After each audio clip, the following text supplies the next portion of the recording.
When I was 13, I remember sitting in a green wingback chair at my mom's. And the next thing I remember is 2 weeks later, I woke up in a hospital in Springfield, Missouri.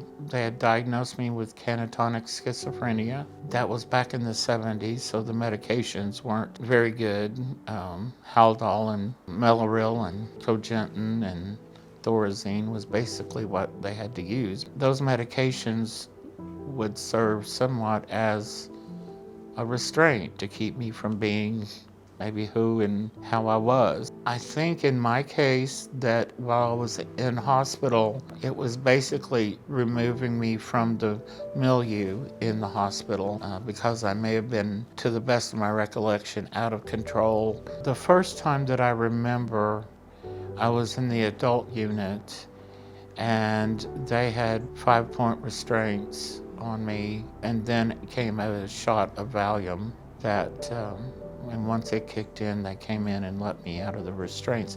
But I stayed in the seclusion room several hours, and there was another occasion where they kept me in seclusion with just a mattress for several days. I remember it feeling more like a punishment, not a treatment. When I turned 18 and I was ready to be discharged from the hospital, the state hospital had lost its accreditation and I ended up in a nursing home. I spent several months there, and it ended up being that I was on such high psychotropic medications, such big doses, that I became incontinent and was unable to bathe, eat, and it just was a prison within my body.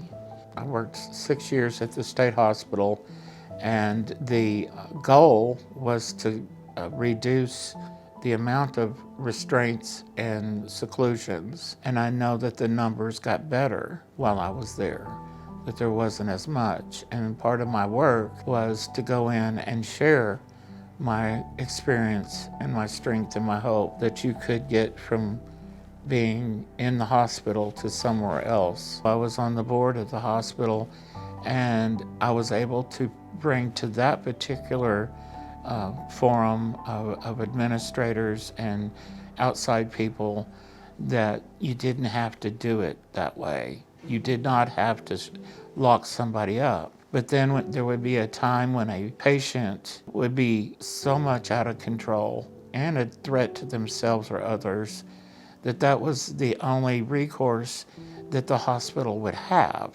In that aspect, I think if it's the last resort, that I want to emphasize that it's the last resort, that it doesn't need to be the first thing that comes out of a doctor or a nurse's mouth. Let's take him to the seclusion room. That happened to me, and it was just a quick decision, and it happened, and it was done. The training was a big part of understanding how, if someone was threatening bodily harm to someone else or themselves, then, there was a whole way of de-escalating that situation. I think once you have an employee that's been there 20 years, they feel like they know it all, seen it all. This is what works. Let's go back to the old-timey way. When there is evidence and best practices that can show differently. And the outcome can be better than just tying somebody up and putting them in a room. I think that in the mental health field, there are good people out there doing a lot of good, but at the same time, there's a lot of people out there that are not doing what they need to be doing for the best outcome for their patients.